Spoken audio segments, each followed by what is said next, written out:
Hi, Paul. Hi, Sally. We're at the Newcom Forum in San Mateo, and you did a session today. Did a session on, I tag-teamed a session on social media essentials, basics, with Chuck Hester of iContact and Susan Getgood. Oh, excellent. So what did you guys speak about? Well, the group was an interesting group. It was a combination of agency, consumer, and B2B, very large company, B2B companies. So they had a variety of interests. They were all fairly new to the concepts, and I find it interesting to teach social basics. I take for granted that people understand a lot of this stuff, and sometimes it's good to get a slap in the face and realize that some of the essentials, the basics that I assume people know, really are not that evident. So we talk about search marketing, among other things. We talked about, Susan did a deep dive on blogging, on best practices for blogging that got people very energized. We sometimes think that blogging is kind of mature as far as social media goes, but a lot of companies are just getting started there and trying to figure out how to do it well. We talk a lot about how to combine different tools together, which is really the hot thing right now. So using your Twitter, your Facebook, your blog, your LinkedIn accounts, all to multiply the reach of your message.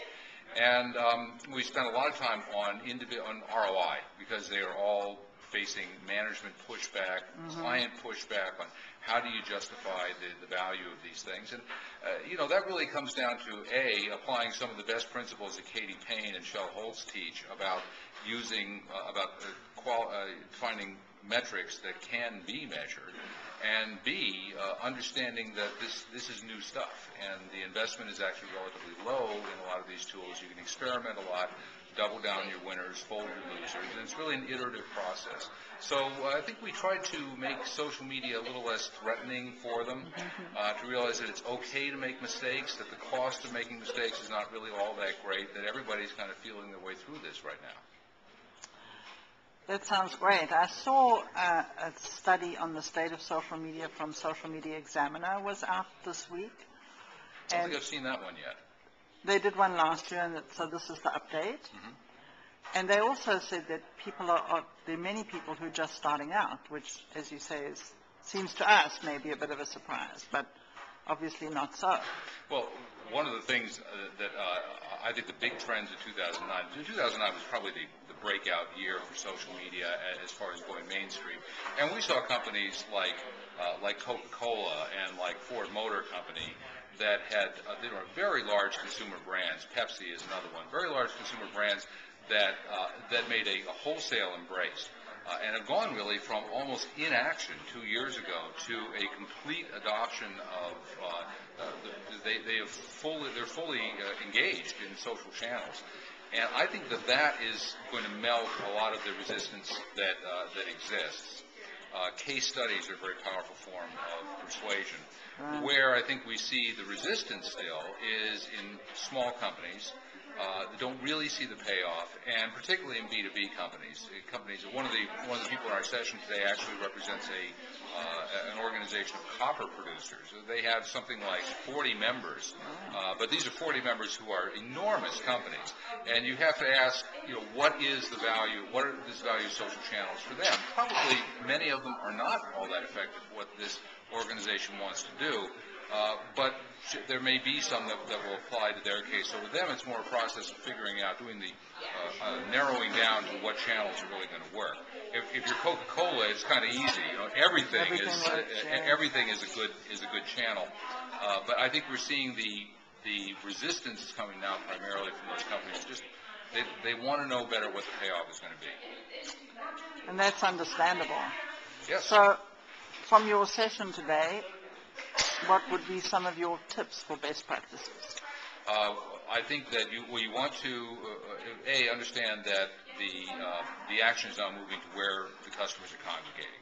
The goal is no longer as much to get them to come back to your website as it is to go where they already are, where those conversations are happening, and build your outposts there. That's one of the reasons for the huge brand drive into Facebook over the last year.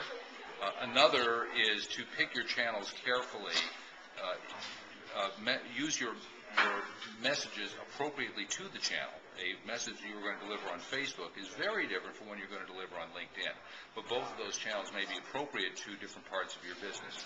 Match the channel to the audience. For example, a company that, say a technology company that sells both to a reseller channel and also to consumers, Hewlett-Packard would be that type of company, is probably going to want to use a channel like LinkedIn and a channel like Facebook very differently. Maybe LinkedIn will be a reseller play, and Facebook will be an end customer play.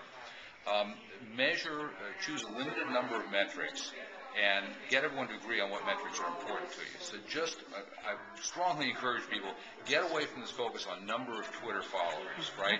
It's just a number. The important thing is, are these people responding to you? Are they creating measurable buzz for you? Are they creating visits to your web page that's resulting in people making transactions or dropping leads, something that you really can measure?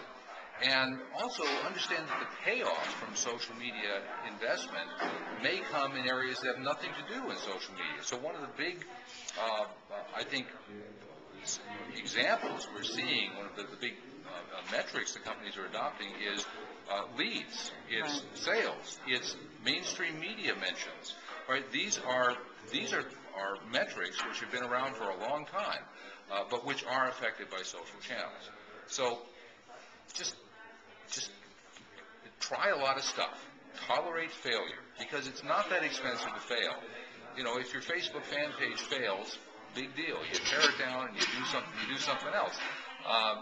It's not that expensive to fail. As long as you're not making the same mistakes over and over, it's a learning process, and we're all doing that right now. That's awesome. Thank you very much. Thank you.